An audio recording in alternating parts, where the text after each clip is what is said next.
তুমি যেখানে যাচ্ছ আমিও তোমার সাথে সেখানে যেতে চাই অপর্ণা, আমাকেও নিয়ে চলো। এমনটাই বলছে আর্য। পুরোটা জানতে ভিডিওটিতে লাইক দিয়ে চ্যানেলটা সাবস্ক্রাইব করে দেখতে থাকুন। অপর্ণা কোম্পানির সবার সামনে বলে আসে আগামী 7 দিনের মধ্যে রাজনন্দিনী শাড়ির সেলস 25% বাড়াবে। আর যতদিন পর্যন্ত সে এটা না করতে পারছে ততদিন তাকে যে পোস্টটা দেওয়া হয়েছে এভিপির সেটা ও করবে না।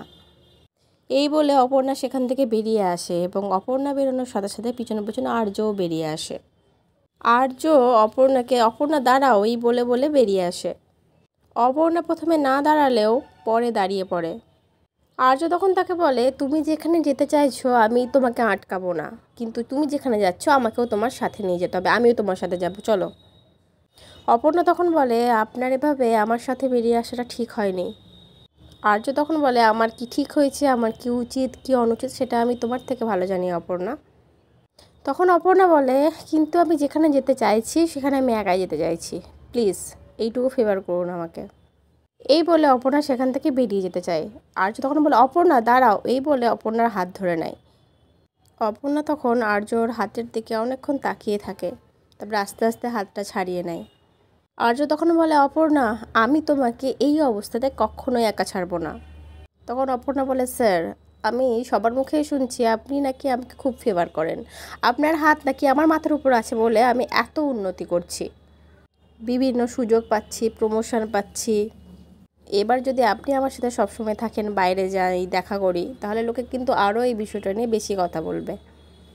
আর্য তখন বলে, কে কি বললো আমাদের সম্বন্ধে আমি সেটা নিয়ে একটুও বদার নই, আমি একটুও ভাবি না।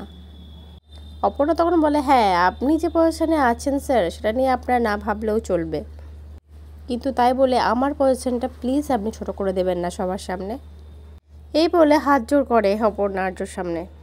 আর্য তখন আরও কিছু বলতে যায়। অপর্ণা তখন বলে, প্লিজ স্যার একটু বোঝার চেষ্টা করুন, আপনার সামনে হয়তো কেউ কিছু বলবে না, কিন্তু আপনার পিছনে আপনাকে জড়িয়ে আর আমাকে নিয়ে যদি কেউ কিছু কথা বলে আমি সত্যিই সেটা সহ্য করতে পারবো না। আর আপনার কোনো অসম্মান হোক সেটাও আমি চাই না, প্লিজ স্যার একটু বুঝুন। আর্য তখন বলে, আচ্ছা এভাবে তুমি কতজনের মুখ বন্ধ করবে, সবার মুখ বন্ধ করতে পারবে, সবার বলাটা আটকাতে পারবে? অপর্ণা তখন বলে, কিছুটা তো পারবো, আর আমার নামে কেউ খারাপ কথা বলে আশা করছি আপনারও ভালো লাগবে না সেটা শুনতে স্যার, তাই বলছি স্যার প্লিজ আমাকে একা চলতে দিন। আর দেখুন আমরা না চাইলে তো অফিসের বাইরে আমাদের দেখা হবে না, তাই না? আর আমি এইটাই চাই প্লিজ। আর্য তখন বলে, অপর্ণা তুমি কি কোনোভাবে আমার জন্য অভিমান করে করে আছো ওই দিনের জন্য? অপর্ণা তখন বলে, আরে না স্যার, একদমই নয়, আমি শুধু আমার কথাগুলো আপনাকে বুঝিয়ে বলার চেষ্টা করছি। আর এই আগামী 7টা দিন আমার কাছে খুব গুরুত্বপূর্ণ দিন, আর আমি চাই না এই 7টা দিন কারোর সাথে দেখা হোক, আপনার সাথেও নাই। আর তখন বলে, তুমি এরকম করে কেন বলছো অপর্ণা? অপর্ণা তখন বলে, স্যার প্লিজ বোঝার চেষ্টা করুন, এটাই আমাদের জন্য ঠিক, আগামী 7 দিন আমাদের মধ্যে দেখা হবে না।